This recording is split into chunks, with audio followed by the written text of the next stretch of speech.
You are watching BNS News.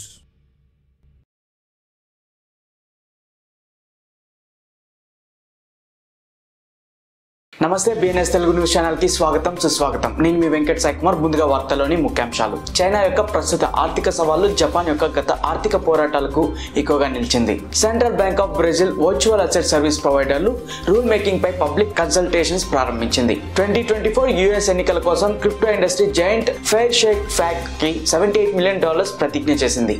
Circle Solana పై EURC stable coin ను ప్రారంభించింది. Crypto space లో యూరో యాక్సెస్ ను విస్తరిస్తుంది. బ్లాక్ రాక్ యొక్క bitcoin ETF ticker IBIT confirmed ఈ ఫండ్స్ ని మోడల్ ఆఫ్ లిబరేషన్ కి మళ్ళుతున్నట్టుగా తెలుస్తుంది. Investment company Ark Invest Grayscale bitcoin trust GBTC షేర్లను విక్రయించడం కొనసాగిస్తుంది. 7RCC గ్లోబల్ కార్బన్ క్రెడిట్ తో మొదటి eco friendly bitcoin ETF file చేసినట్టుగా తెలుస్తుంది. BP ఫ్లాగ్ ఇయాన్ అని పిలువబడే POW సైడ్ చైన్ ను ప్రారంభించింది. ఇది తదుపరి ఏ యుగానికి మార్గంగా సుగమం చేసినట్టు తెలుస్తుంది. JP Morgan యొక్క బ్లాక్ చైన్ కార్యకలాపాలు సాంకేతికత యొక్క పొటెన్షియల్ గ్రోత్ ని చూపుతున్నాయి. యూరోజోన్ ఇన్ఫ్లేషన్ తగ్గుదల మరియు క్రిప్టో కరెన్సీలపై దాని ప్రభావం చూపుతుంది. మార్కెట్ కన్ఫ్యూజన్ 1 లక్ష మంది వ్యాపారులు నష్టాలను ఎదుర్కొంటున్నందున లిక్విడేషన్ లో $215 మిలియన్ కంటే ఎక్కువ ట్రిగ్గర్ చేయబడింది. ARK $28 million Grayscale bitcoin trust షేర్లను బిట్కాయిన్ దాదాపు $43 కి సెల్ చేసినట్టుగా తెలుస్తుంది. జపాన్ యొక్క సుదీర్ఘ ఎకనామిక్ స్ట్రాటజీస్ నుండి చైనా నేర్చుకోవాల్సిన కీలకమైన అవసరాన్ని ఎక్స్పర్ట్స్ హైలైట్ చేస్తున్నారు.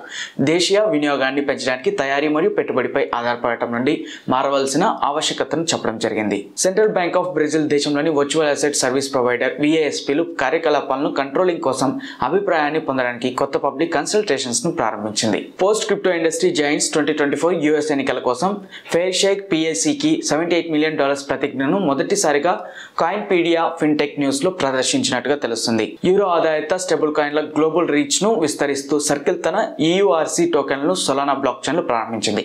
ఇది పూర్తిగా రిజర్వ్ చేయబడిన యూరో బ్యాక్ డిజిటల్ అసెట్ ను అందిస్తుంది. బ్లాక్ రాక్ యొక్క ప్రతిపాదిత spot bitcoin exchange traded fund ETF అధికారికంగా టిక్కర్ IBIT కేటాయించబడింది. Securities and exchange commission SEC తో S1 ఫైలింగ్ సవరణ ప్రకారంగా గుర్తించబడింది. బిట్కాయిన్ BTC సుమారు $43,000 ఉండగా కాదీవుడ్ యొక్క ARK investment management LLC ARK Grayscale bitcoin trust GBTC షేర్లను మళ్లించే ధోరణిలో కొనసాగించింది. దాని హోల్డింగ్ లో $28 మిలియన్ తగ్గించింది. The post 7RCC global carbon క్రెడిట్లతో మొదటి పర్యావరణ అనుకూలన బిట్కాయిన్ ETF ని ఫైల్ చేస్తుంది. కాయిన్పీడియా ఫిన్టెక్ న్యూస్ లో మొదటి కనిపించే 7RCC globe US securities and exchange commission SEC కి స్పాట్ బిట్కాయిన్ ETF కోసం దాఖలు చేసినట్టుగా తెలిసింది. BPFLAC మొదటి productive AI EVM layer 1 public chain అనంతమైన కంప్యూటింగ్ పవర్ అగ్రిగేషన్ లో మార్గదర్శకాలుగా నిలిచింది. AI గోప్యతను తెలియజేస్తూ ఇది CUDA తో ZK అల్గారిథం ను ఆప్టిమైజ్ చేస్తుంది.